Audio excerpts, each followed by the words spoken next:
Okay, so this one's the same idea. We're going to do them separately. So this one, and this one, do each one separately, like a separate question. So 1, right, 2, and then 3. So just do them like separate questions. 3. Okay, so this top one here, 6th root of 64. So I'm going to do that first, 6th root of 64, which is going to get me 2. Yeah, you can kind of guess it. It's like, it's 2. I keep seeing these same numbers. Then I leave the 7. Is that okay? So 6 root of 64 is 2. Leave the 7. Then times 16. What's the 4th root of 16? 2. One time I actually had a typo on the test, and it was like I had the wrong thing, but the root, and everyone gave me the 2 anyway, because they're like, oh, no, we pretty much figured. Because I was like, wait, there's a typo. And everyone looked down and they wait, oh, I gave you 2 anyway. Because I think I did 5th root, but I did 16 or something, and everyone looked down and went, oh, it's okay. We assumed you meant 2. Because I was like, typo. But I will watch my test. So this 4th root, 2 times 2 times 2 times 2. But you see the number so many times, you kind of go, oh, I got it. It's 2. There's a lot of 2s and 3s. Here, not 2. What's the square root? 3. There you go. There's a 3. Is that right? It's the square root. So do the square root of 9. This one, do you need to put the 1 there? No. If you put it there and erase it later, it's okay, but you don't need to put the 1. Right? So go, oh, right, because it's the 1. So see how I'm doing just the denominator first? That's my best strategy. I love that. And the best, it always makes 9 numbers smaller. Right? So 6th root of 64, 2. 4th root of 16, 2. Square root of 9, 2. 3. 2, not 2. 3. Good? Then it's just a regular question. So now, you could do 2 to the 7, but that's when you start to reach for your calculator and go, wait, oh, is there something easier I could do? Remember I said you should almost not even use it at all.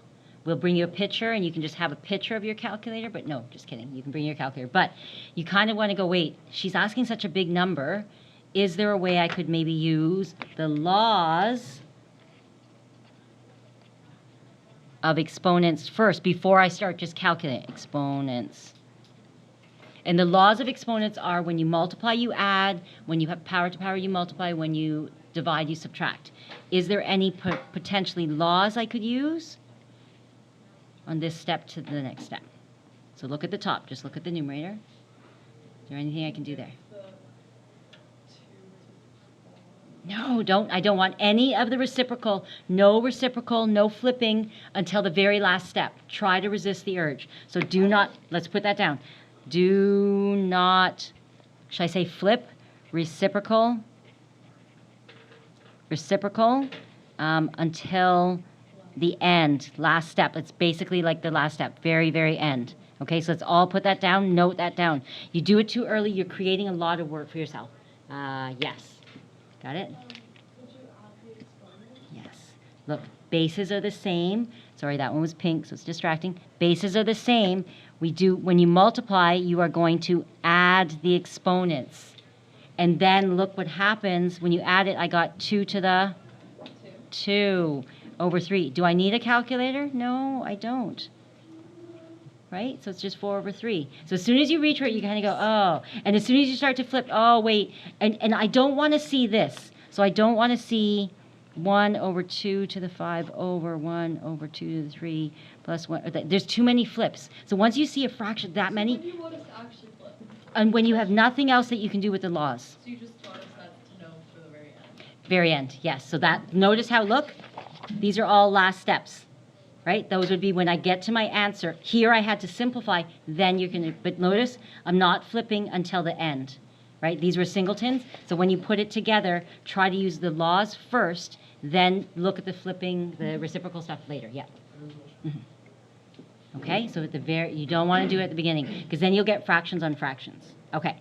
So this next question says, state whether it's true or false, and then we're going to explain. So I'm just checking ahead for last questions. False. Right away, what do we know?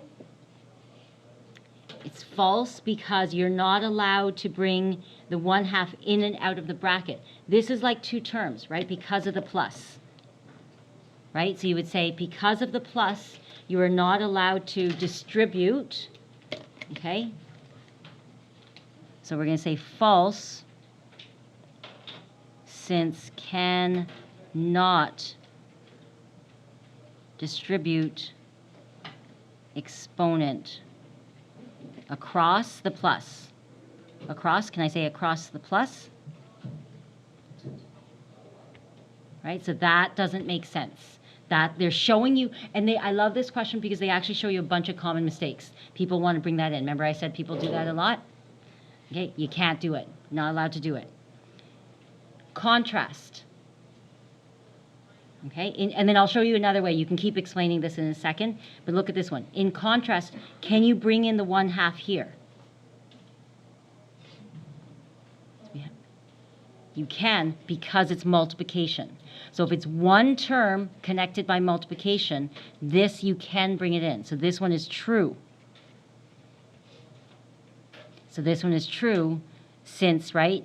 So you're gonna make us solve Yeah, we're going to solve it. I left you some room. I also want to solve it. Exactly. Why waste the question? Since the power rule. So it's the power rule. It's actually the power rule that we have. Since power rule.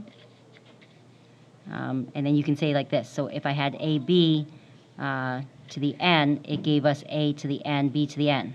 Right? We were allowed to do that. So we're allowed to do that with multiplication, but not if it's across a plus.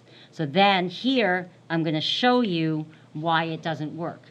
So here you can say, look, this part here, so let's do further explanation because it's always fun to do more math.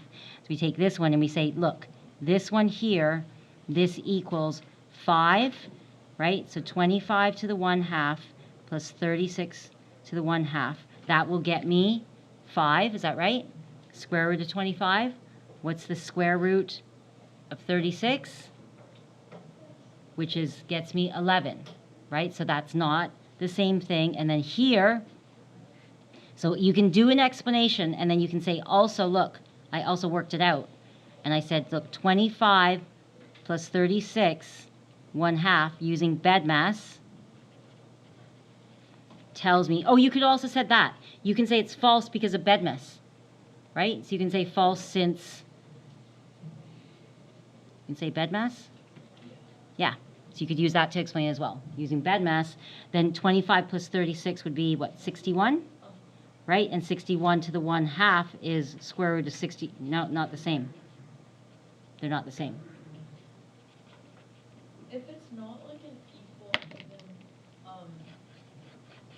answer like 61, do you just want us to root it and then Nah, if it has that's... another number, do we like move it? Yeah, then you have to simplify it, yes, yeah.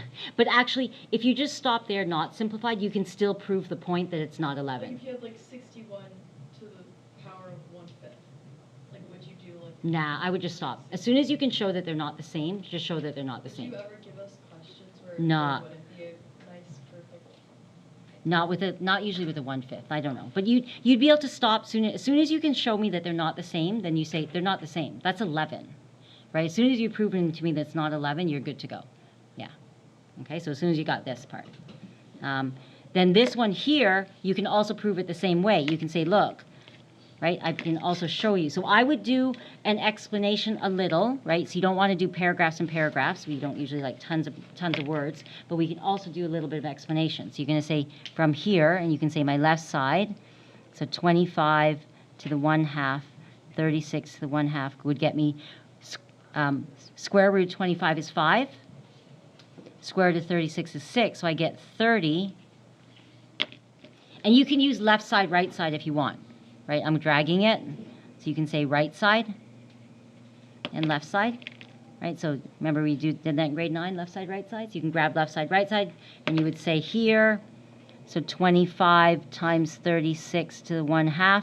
What's 25 times 36? Oh, big. 900. Oh, that's good. Oh, yeah, because it's 30. There you go. So 900 to the 1/2, which gets me 30. Can you also just make it 5 times 6 if you do it? Yeah, exactly. Use the power rule. Yep, so you have more than one option. Yep, so left side, right side. So when you're proving it, you can show a little bit more, a quick explanation, and you can calculate. So in math, the nice thing is that to show your answer, you can also calculate. Okay, anything else? Yep. Anything else? We're okay?